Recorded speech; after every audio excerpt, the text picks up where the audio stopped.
भाईजान Kutchi culture day वे ने अगर मां क़ाइद आज़म की यादि ना कयूं त ही त नाइंसाफ़ी आहे। कुल के क़ाइद आज़म कच्छी हो। अॼु पाण खे हिकिड़ो मुल्क ॾी वियो पाकिस्तान जंहिं में जरा पाण रहूं था, आज़ादु रहूं था ने कच्छी कल्चर डे मल्हाइण लाइ करे वञूं था त पंहिंजे पाण जेको पाण मोहसिन इएं पाण कच्छी बि ईअं ने पाण मोहसिन बि ईअं पाकिस्तान जा मोहसिन बि ईअं त इन जी मज़ार ते हाज़िरी ज़रूरी आहे। त आउं इंशाल्लाह जेको आहे न होॾे वञी रहियो आहियां। उनजे बारे में मूंखे चवणो आहे। इलाही बार मूंखे मिलियल बि अची वेंदा, मूंखे वटि टाइम वेहे थो त एडजस्ट करे गिना थो।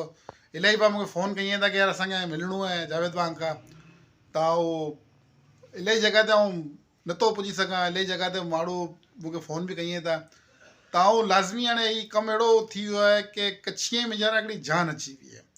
कच्छी कल्चर डे खे खणी करे ई मौज़ू अहिड़ो थी वियो आहे की असां त कॾहिं सोचिया बि न हुआसीं की अलाह ताला असांखे एतिरी इज़त ॾी ॾिने की असांखे कच्छीअ जो बचो बचो सुञाणे थो। त उहो अलाह ताला जे करम जे ऐं नौजवान जो ने भाउ बुज़ुर्ग जो जेको आहे न ही मोहबत जो इज़हार आहे की असां एतिरो ऊचे मक़ाम ते पुॼी विया आहियूं की ऐं असांखे एतिरा कमेंट्स कयो था। टिकटॉक भरियो पियो आहे कमेंट्स था, फेसबुक ते कमेंट्स। अगरि उहो असांजो हिकिड़ो ग्रुप आहे 9 खां 11 बुक कलाक खुले थो, उन में बेशुमार वॉइसूं, इन जे अलावा पर्सनल में असांखे वॉइसूं, पर्सनल में फ़ोन तजावीज़, यार चवणो असांजी बिरादरीअ में नालो न आहे, असांजी बिरादरी जो नालो लिखो।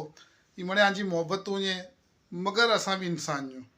असां ॿिनी चीज़नि खे हैंडल नथा करे सघूं, इलाही मुश्किल आहे। इहो मामिलो असांजे हथ मां इलाही वञी रहियो आहे। कुल की पहले शुरू में जीअं जीअं मामिलो थियो त कमेंट्स बि पढ़ी गिंदा हुआसीं, मड़े कुझु करे बि गिंदा हुआसीं, जवाब बि ॾेई गिंदा हुआसीं। लेकिन न हाणे जवाबु ॾियवाजे थो, न पढ़ाजे थो, न इलाही चीज़ूं रही वञे थियूं। त भाउ ऐं जेको आहे नाराज़ न थियो। अगरि कंहिंखे मिलणो आहे, मूंखां मुलाक़ात करणी आहे त मां वञी रहियो आहियां। पर ही जेको आर्तवार आहे, जेको 14 तारीख़ जो जेको आर्तवार आहे, बुपारे 2 लॻे मुंहिंजी कोशिशि आहे कि मज़ार क़ाइद ते पुॼी वञा, उते फाते खानी करे ने उते हिकिड़ी वीडियो बि रिकॉर्ड कयां कि शुक्रिया अदा कयां। त इंशाल्लाह जेको आहे अगरि किन भाउ खे होॾे मिलणो आहे त उहो पुॼी अचे। अगरि पुॼी सघे थो त अगरि पुॼी सघो था क़ाइद ते मज़ार ते बुपारे 2 लॻे होॾे पुॼंदोसीं। 14 तारीख़ जो जेको आर्तवार अची रही आहे, त अगरि कंहिंखे मुलाक़ात करणी आहे त बिल्कुलु अची वञो, वहाँ खां मिली वेंदासीं। ठीकु आहे भाईजान।